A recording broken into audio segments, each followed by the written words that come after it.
E hoje a gente vai ver o quê? Como que você pode ser um cuidador diferenciado. E a gente vai falar um pouquinho, né? Eu vou dar para vocês um pedacinho do bolo do meu curso de cuidador de idosos. Então, a gente vai falar hoje sobre a importância desse cuidado humanizado, que eu falo tanto, né? Quando você começa a utilizar uma metodologia em que você realiza um trabalho humanizado, você consegue se destacar perante os outros profissionais. E o que é, Irlane, esse trabalho humanizado?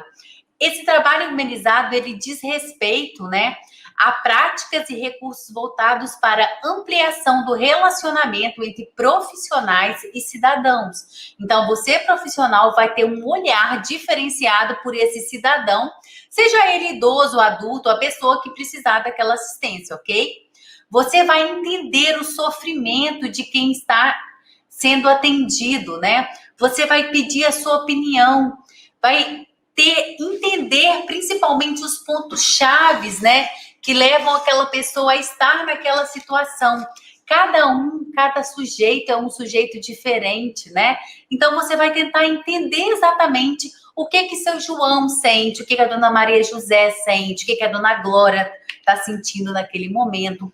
Não basta bons profissionais para se construir um bom relacionamento. Por que eu coloco essa frase? Não adianta nada você ser expert. Já aconteceu isso com vocês? Olha só. Você estava com dor. Por exemplo, vou dar um exemplo. Você está com uma dor no punho, tá? E aí, você fala, eu vou ter que ir no médico, não vai ter jeito, porque tá doendo muito o meu punho.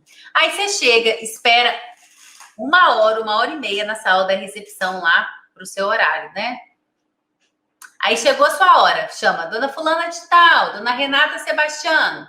Aí a Renata vai lá para fazer o atendimento dela. Quando a Renata entra, ela senta. O médico fala, pois não, senhora. Então, doutor, eu tô com uma dor no punho que tá doendo tanto. Dói, mas dói aonde? Dói aqui assim. Aí ele olha. Pega a caneta. Aqui, ó. Pode tomar esse anti-inflamatório que a senhora vai ficar boa, tá? Um abraço. Ele nem olhou para sua cara, ele nem colocou a mão no seu punho. Ele nem viu o que você tem.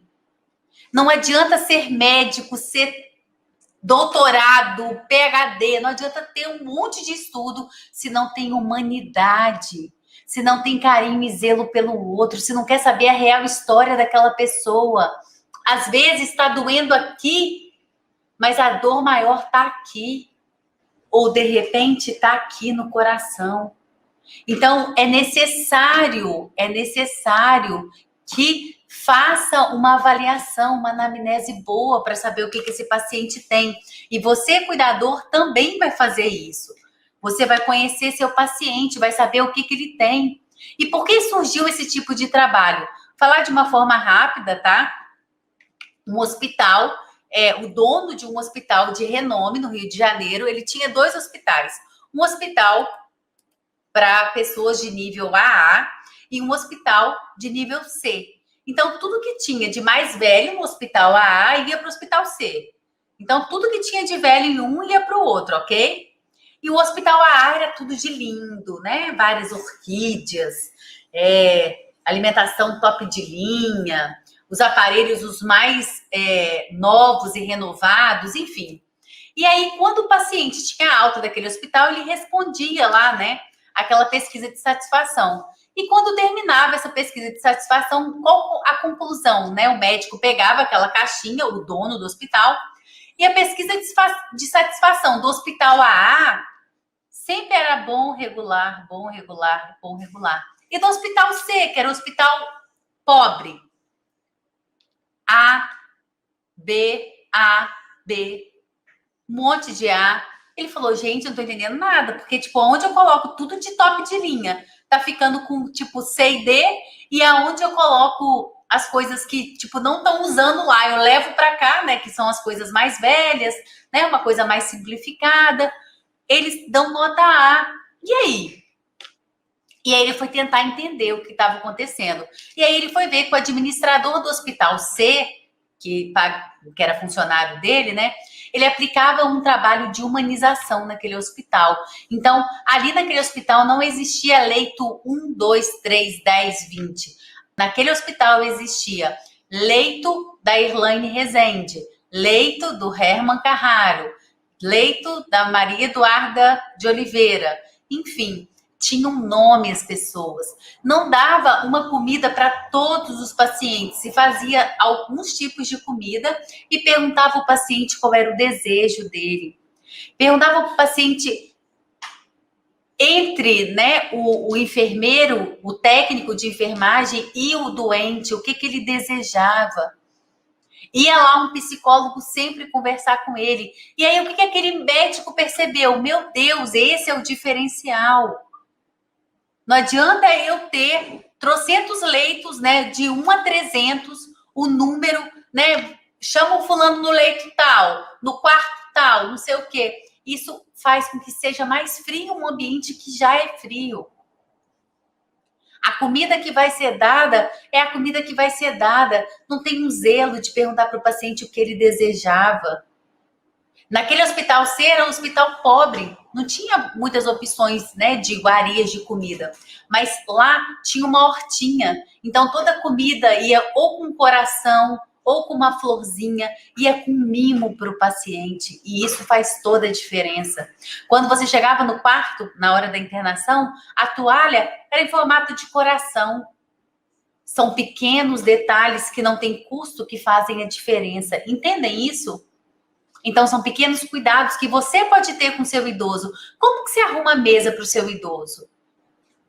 Ah, não, Elaine, não dou mesa, não. Eu dou para ele no copo, o café com leite, com pão, e ele come sentado no sofá. Não!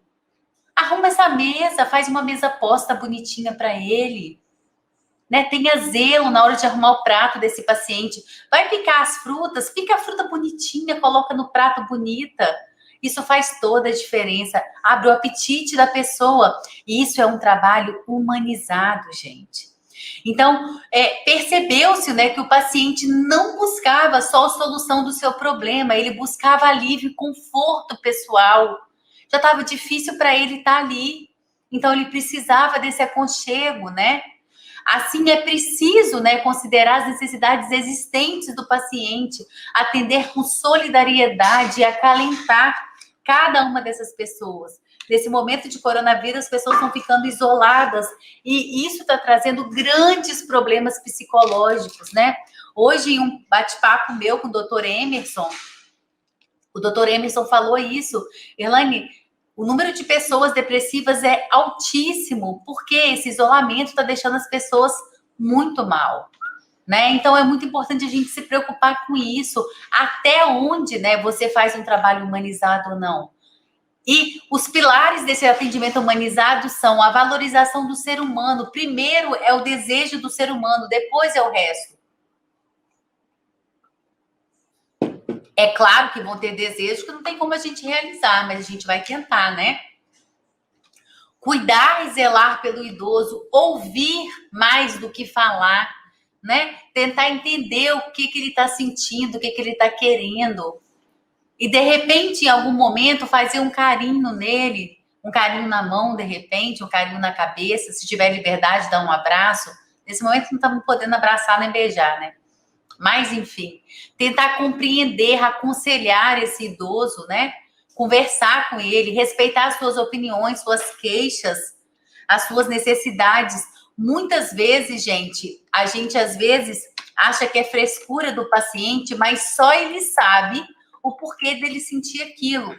Eu vou contar uma coisa para vocês que acontece comigo, vou contar, porque eu não tenho vergonha, não. Eu tenho trauma de anestesia de dente. Então, tudo que eu puder fazer no dentista sem tomar anestesia, eu faço. Elaine, você é doida? Um pouco, mas eu detesto tomar anestesia.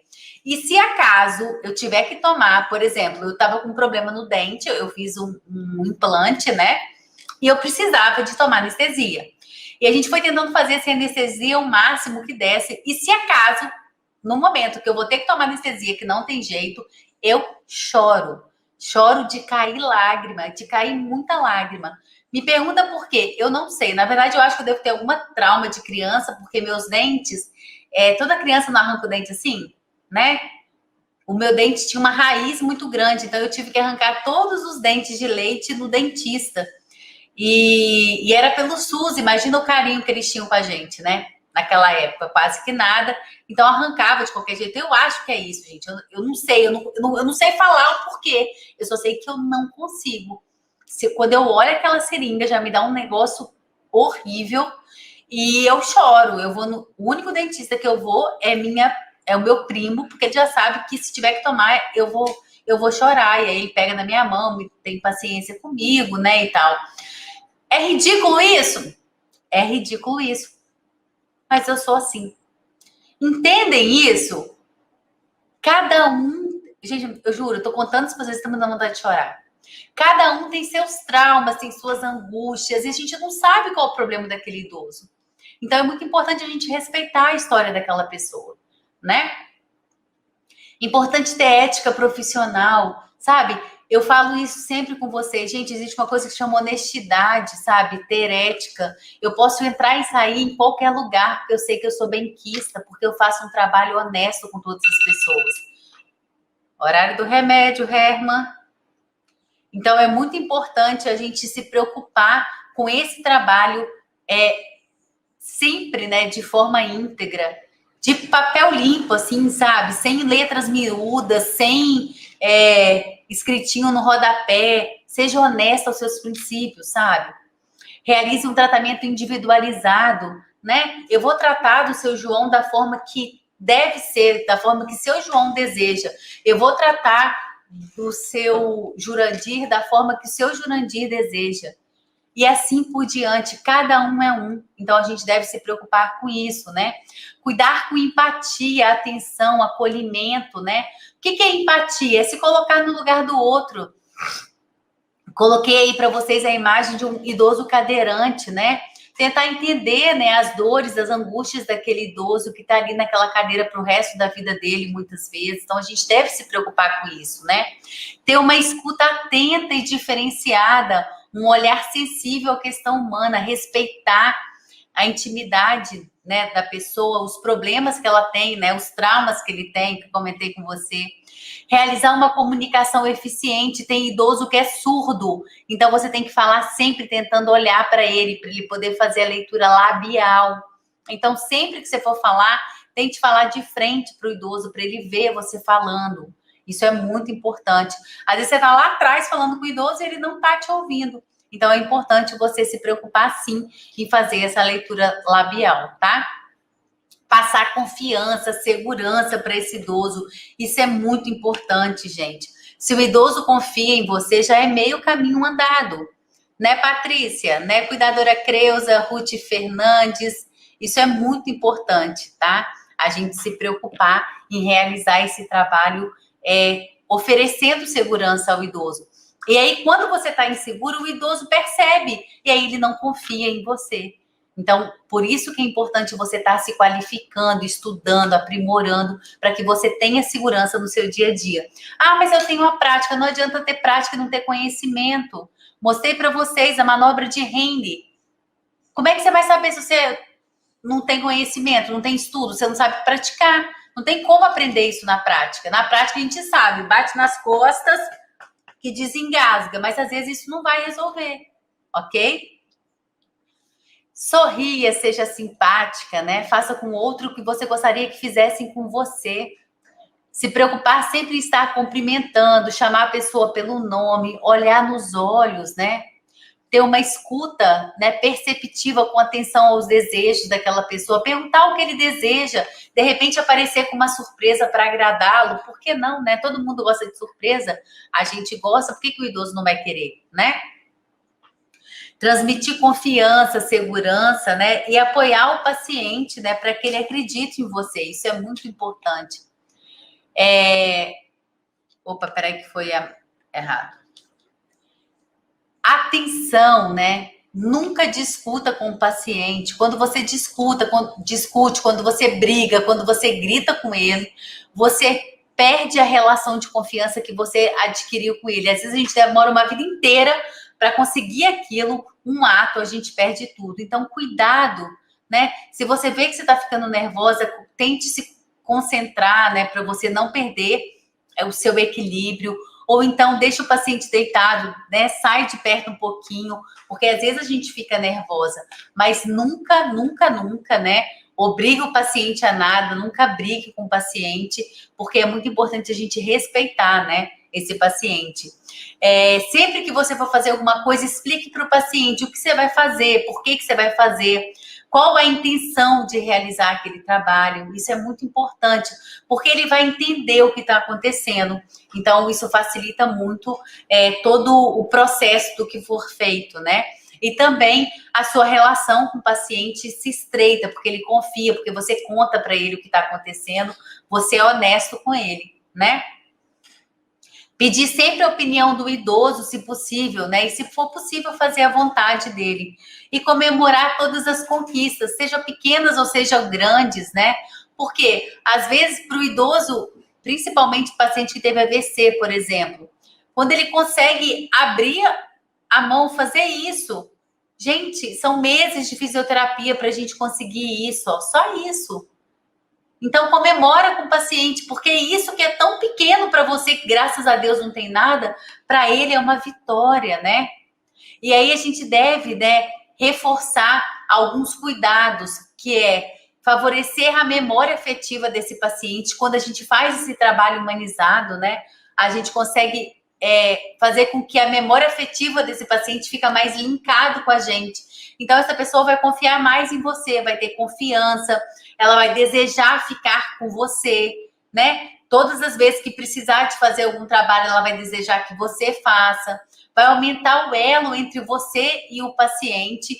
E, gente, não tem nada melhor do que isso. Tanto para você, né? Porque você vai ter mais segurança, saber que você é benquista, isso é muito importante, como para o idoso, né? Para ele saber que está seguro, porque ele confia em quem cuida nele, né?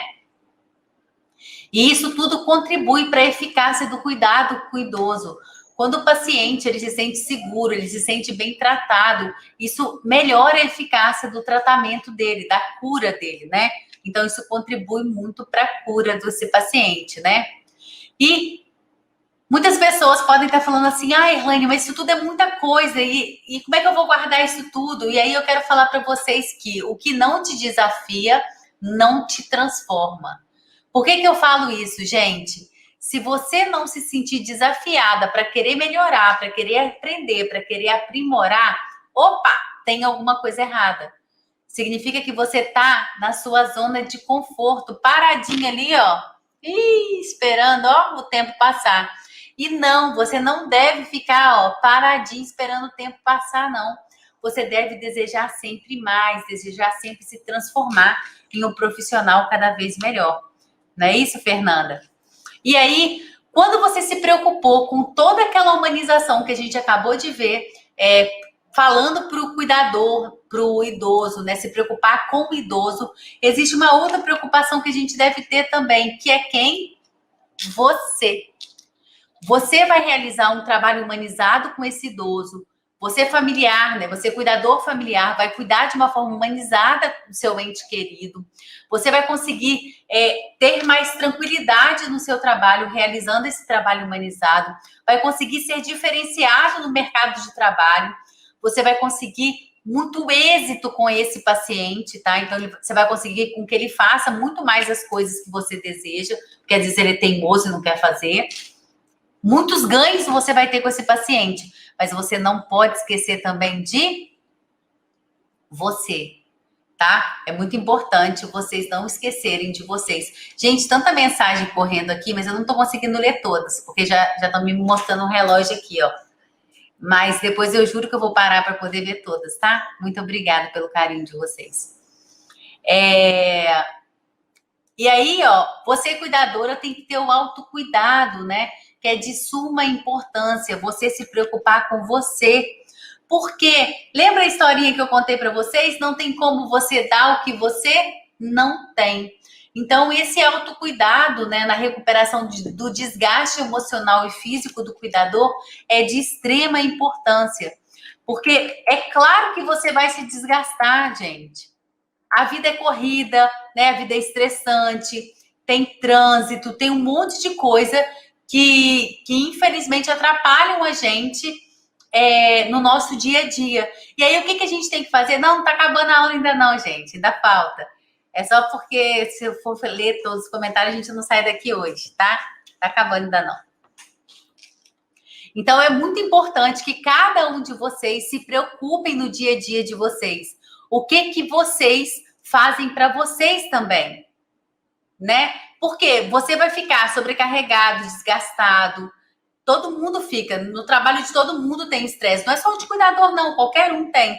E é necessário que qualquer um, em qualquer trabalho, tenha sua válvula de escape. Tenha seu autocuidado. E qual é o seu autocuidado? Como que você faz esse autocuidado com você? Muitas pessoas falam, não dá tempo, é muita correria. E aí é correria mesmo, ó. Na vida do cotidiano você trabalha, você tem família, tem cônjuge, tem filhos, tem casa, tem gente que tem que cuidar da casa, gente que tem que cuidar do carro, tem que pagar todas as contas. Eu vi um negócio tão engraçado outro dia. Seja igual o boleto, seja igual os seus boletos, porque ele sempre vence. E é exatamente isso. Seja igual o boleto, sempre vença. Porque o boleto tá lá, ó. Todo mês o boleto vence. E é contas a pagar, contas a pagar. Ó, tem uma aqui na minha mesa agora, ó. Sempre tem contas a pagar. Interação social, festa, aniversário. Você tá um bagaço, você tem um aniversário para ir que você não pode faltar, né? Os afazeres da rotina, compras, hortifruti, ir ao médico, né? Os afazeres de urgência, dente doendo, o cano que quebra, batida de carro, enfim. O trânsito, cuidar de animal de estimação para quem tem. Eu tenho 2 criaturinhas aqui que me dá trabalho. Administrar a renda familiar, o aumento da violência que vai deixando as pessoas também muito apavoradas, né?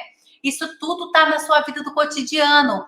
Ah, acabou? Claro que não, querido, porque você trabalha como cuidadora de idosos, né? Seja você profissional ou familiar, não interessa, você trabalha como cuidador, porque você cuida do seu ente querido. E aí, além daquilo tudo que a gente acabou de ver, você ainda tem que cuidar do idoso, das atividades pertinentes, né, aos seus cuidados. Lidar com o envelhecimento, com a teimosia, com a malcriação. Enfrentar a finitude, né? No momento que o paciente está no momento da finitude, da morte, é muito difícil para o cuidador ter sanidade mental para viver aquele momento. Muitos cuidadores se veem depressivos, né? De ver a pessoa doente. Doenças, dor, tristeza, mau humor, teimosia, pirraça, rancor. Interação com o idoso, familiares do idoso, outros cuidadores. Isso tudo você tem que fazer, tá no seu trabalho, né? Violação aos direitos do cuidador. Às vezes você está vendo que eles estão tirando o seu direito, mas você tem que trabalhar e você fica quieto. Condições de trabalho, às vezes, não suficientes, né? Fatores psicológicos e de personalidade que também influenciam para vocês, cuidadores. E aí, o que acontece? Uma coisa muito importante falar sobre isso, agora, nesse momento de pandemia, principalmente, que eu tenho falado muito com os cuidadores da importância da luva, de calçar a luva e tal. Muitos cuidadores me falam que os familiares não compram luva ou parou de comprar porque a luva tá cara agora, por causa da pandemia. Desculpa, gente. A luva faz parte do material do seu trabalho. É para sua segurança e para a segurança do idoso. Seja você cuidador familiar, profissional. Mas eu não tenho nojo. Para mim tá tudo certo. Eu meto a mão lá e limpo. Gente, não é questão de nojo ou não ter nojo. É questão de higiene, de cuidado com o paciente. Às vezes, debaixo da sua unha, todo mundo deve ter a unha curtinha, né? Mas debaixo da sua unha pode ter uma bactéria, um vírus, um fungo. Na hora que você passa a mão na vagina da paciente, isso fica lá e pode levar uma doença para ela. Na hora desse banho, é muito importante você se preocupar em estar protegida para a sua segurança e para a segurança do idoso também. Então, exijam sim luvas. Por que não? Tá? Se preocupem sempre em estar pedindo luva, sim. E se perguntarem, mas não precisa de luva? Precisa sim, senhora, para minha segurança e para a segurança da idosa, né? Eu posso passar alguma coisa para ela e ela pode passar para mim também. E aí, gente, com isso tudo que a gente acabou de ver, que vocês têm que fazer, isso tudinho que tá na lista de vocês aqui, ó, a conta pode chegar. Como que essa conta chega? Cada idoso, cada cuidador pode chegar de uma forma, às vezes um fator psicológico, né? Porque a insegurança, o desespero, o cansaço, a ansiedade, a angústia, o desamparo, porque você não se sente amparada por ninguém, a síndrome do cuidador, que é uma doença que acomete aos cuidadores, a desvalorização, o estresse, o nervosismo, a insônia, isso tudo são sintomas psicológicos que pode acometer os cuidadores. Sabe por quê? Porque ele não tem autocuidado com ele. Por isso que eu tomo conta de vocês. No curso eu falo disso sempre, né? Eu estimulo vocês a terem um autocuidado, preocupado principalmente com o quê? Com isso, ó. Com essa síndrome, né? Dessas alterações psicológicas e também das partes do corpo, seu corpo dá sinais. E aí eu coloquei uma lista de um monte de coisa que pode acontecer. Dor de cabeça direta, dor muscular, problemas estomacais, palpitação, enjoo, falta de ar, sensação de aperto no peito, boca seca, cansaço, tremores, tonteira, problemas de memória, falta de concentração, impotência sexual, refluxo, azia, aumento do apetite, desregulação do ciclo menstrual, manchas no corpo. Esses são só um tiquinho de tudo que pode acontecer. E se você adoecer, você não vai conseguir dar o que você não tem. E aí, se você adoecer, você adoeceu, não tem como substituir. Se você não toma conta de fazer uma atividade física, né? Se você não toma conta de cuidar do seu corpo, a gente tem uma coluna só. A hora que for embora essa aqui, filhinho, ó, tchau, tchau, já era, não tem outra. As nossas cartilagens, né? Ainda não existe outra para colocar no lugar. Então, pensem nisso. Depois que for embora, não adianta, aí você não trabalha mais. Então, não deixe de cuidar de você, da sua saúde, do seu bem-estar. Isso é muito importante. E aí, ó, muitos cuidadores, essa imagem eu gosto muito, já coloquei em um outro evento, né? E eu gosto muito de colocá-las porque existem cuidadores que ficam andando aí, ó, no emaranhado, numa confusão, apagando fogueira, fica no desequilíbrio, cai, mas não cai, vai, mas não vai, e vai vivendo assim nesse estresse. Outros carregam o mundo nas costas e vai levando naquela corda bamba, sobrecarregado, com peso, ó, aqui absurdo, mas ele segue firme e isso não tem jeito, vai levar à doença.